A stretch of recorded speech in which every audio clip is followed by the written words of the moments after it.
Neno langu kwanza, asalamu alaykum wa rahmatullahi wa barakatuh. Kwanza kabisa namshukuru Mwenyezi Mungu mwingi wa rehema. Kwanza kabisa namshukuru Mwenyezi Mungu mwingi wa rehema, muumba mbingu na ardhi. Baada ya kumshukuru Allah, narejea kwa magoti kama nilivyomwendea Mheshimiwa Rais kumwombea binti yangu msamaha. Namshukuru sana, nimefurahi, yani hapa nina furaha sana. Ninakushukuru sana mama.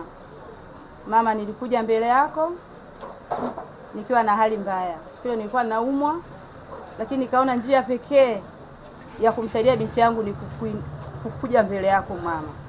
Na leo narudi mbele yako Mheshimiwa Rais Mama Samia Suluhu Hassan. Ninakushukuru sana kwa msamaha wako. Hatimaye leo unajisikia furaha niko na binti yangu.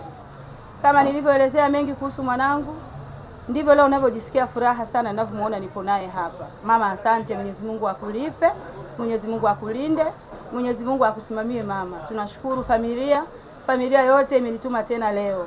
Hebu usisahau kumshukuru huyo mama, maana bila kauli yako sijui kama hapa ningekuwa nimekaa na mwanangu. Nashukuru sana, yangu ni hayo tu. Kama kipindi ambacho Nifa akiwa ameshikiliwa iliwaathiri vipi na kipindi kipi kilikuwa kigumu sana? Kipindi chote alichokamatwa mwanangu kimeniathiri sana mimi. Mimi ni mgonjwa. Nimekuwa ni mtu wa kulazwa kila siku hapa Dar es Salaam. Kwanza amekamatwa, yani leo hii ndo najisikia eti nina nafuu, lakini mimi kula kwangu ni tabu. Pressure yangu mimi huwa ni ya kupanda siku zote na kushuka. Lakini mpaka dakika hii kuna madaktari watathibitisha hapa. Kila nikipeleka sasa hivi iko juu, nikirudishwa iko chini, na sukari hivyo hivyo. Nilikuwa nimeshindwa kubalance. Ni jana tu nilikuwa naongea na daktari, akanambia sasa mama, anashindwa nikusaidie vipi? Maana ukija nakupa dawa pressure imepanda, wakikurudisha imeshuka. Unawaza nini? Lakini yote kwa yote shida ilikuwa ni binti yangu tu. Na imani alhamdulillah sasa hivi nitaka sawa. Kuna neno la kuambia vijana wa Tanzania wengine? Ndio.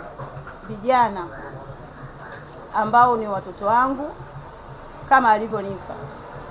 Ninawaomba wanangu, kabla haujafanya chochote, kumbuka nyumbani.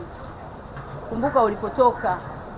Kumbuka mimi nimetoka Bukoba, yani harahara, baada ya kusikia shida za binti yangu.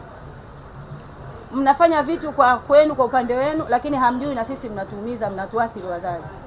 Mimi mpaka hapa nina shida, yani maradhi yangu yamepanda zaidi ya nilivyokuwa. Naomba mtafakari kabla hamjafanya mambo.